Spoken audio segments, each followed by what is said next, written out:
Welcome to the studios ma'am. Thank you. Ma'am, మీ గురించి మా ప్రేక్షకులందరి కోసం ఏకంగా గాంధీ గారిని బందరు రప్పించేంత వరకు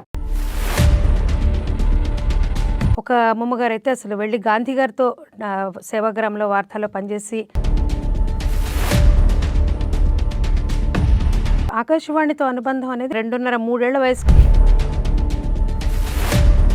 మీ కుటుంబ నేపథ్యం వింటుంటే చాలా ఎగ్జైటింగ్గా అనిపించింది మ్యామ్.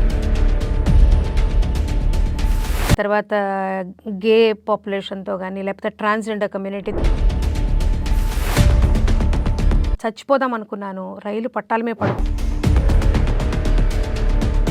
చాలా సన్నిహితులైన వారిని పోగొట్టుకోవడం జీవితంలో అనేది ఆ డెత్ అనేది ఒకటి నాకు. Thank you so much ma'am. It was like heart touching stories. అంటే వాళ్ళ అమ్మ పోవడంతో వాళ్ళ నాన్న మళ్ళీ పెళ్లి చేసుకున్నాడు.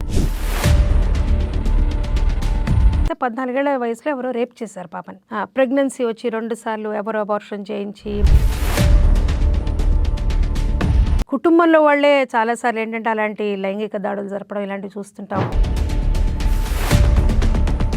ఒక పెద్ద పాఠం నేర్చుకున్నాను. సో మా కోసం ఒక పాట పాడితే వినాలనుంది. బ్రతుకంతా ఇది నీ కోసం. So sweet of you ma'am. ఇవాళ మీరు వచ్చి మా స్టూడియోని బాగా అలరించారు. మీ అంతరంగాన్ని మేము ఎంతవరకు ఆవిష్కరించామో తెలియదు, కానీ ఇంకా చాలా చాలా తెలుసుకోవాలని